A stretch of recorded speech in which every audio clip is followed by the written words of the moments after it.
When you're in an executive chef position, there's a lot of moving pieces, I imagine.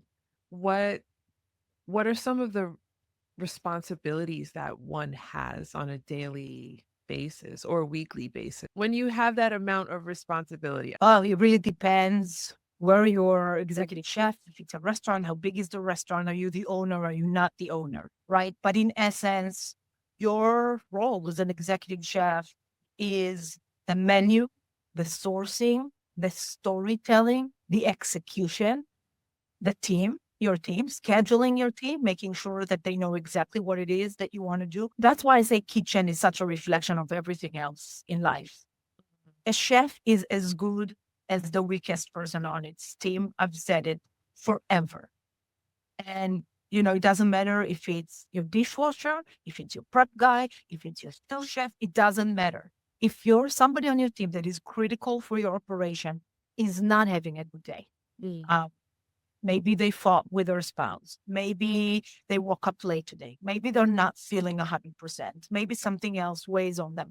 It doesn't matter. You show up in a kitchen, it's like show up to any sports league game. You got to show up, right? So if any part of your team is not up to par for that day, it's a domino effect of the rest of the team. Mm. Our job as an executive chef is first to identify it, isolate, try to solve it.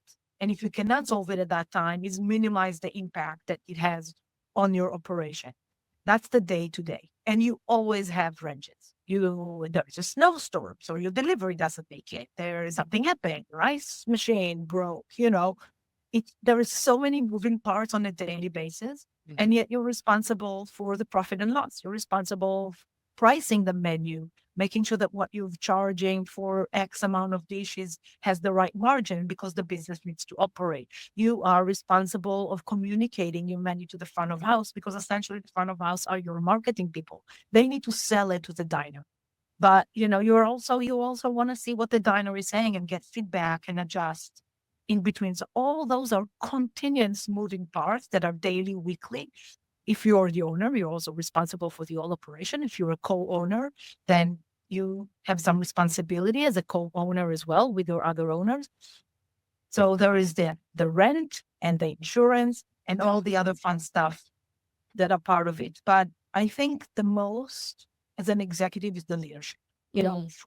from the years of experience that I have, at the time, we didn't think of executive chefs as mentors, as leaders of other people. You kind of, as somebody who started, you sat under a chef, you observe them, and in your head, you said, I like this, file it. I don't like that, file it in a different bag. And your process goes by observing and learning and kind of having those conversations with yourself of what it is. How do you see yourself as a chef one day? Is that something behavior you want to adopt? Yes or no? Right.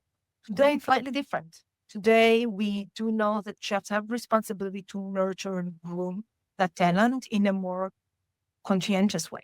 Mm. How do we train the talent that comes in? How do you mold them to your standards? What it is that you want them to take and learn, and what it is that you want them to take from you to build their philosophy about food, and what it is that's going to be their brand name down the line. Mhm. Yeah, that's so valuable. And I don't know anything about what goes on in the back of house, which is why I'm so curious to find out like what's going on back there. Everything. Yet, hugging, you know, busyness. Not for nothing, the bear is so contagious, right? Because the culture is that. I honestly, I was like, should I ask her if she's seen the bear?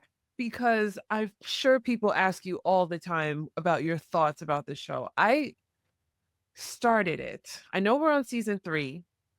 I only got through maybe the first 4 episodes. It was intense, and I didn't have the mindset for that intensity, but you're saying it's an accurate portrayal of what can go on. At least the first season, I also kind of gave up. There were things that are like, okay, come on, you know. But I started watching the first season right after we finished the US Open, where I worked in our restaurant, Mhm. Aces, expediting the cold stations. And just hearing the order being sped up through the machine, just the noise. I was like sitting there like orange, because it's true. Like it's like, oh my God, they keep spitting orders at me and I have all my orders already, it's this constant tension, but it's there is something that builds camaraderie and a team spirit and your ability to focus so sharp on one thing while filing the other things in the background in an order, Mm. and knowing to get to them. I think nothing beats that in the Yeah. way of operation of thinking. Yeah. Yeah. Woo. Wow.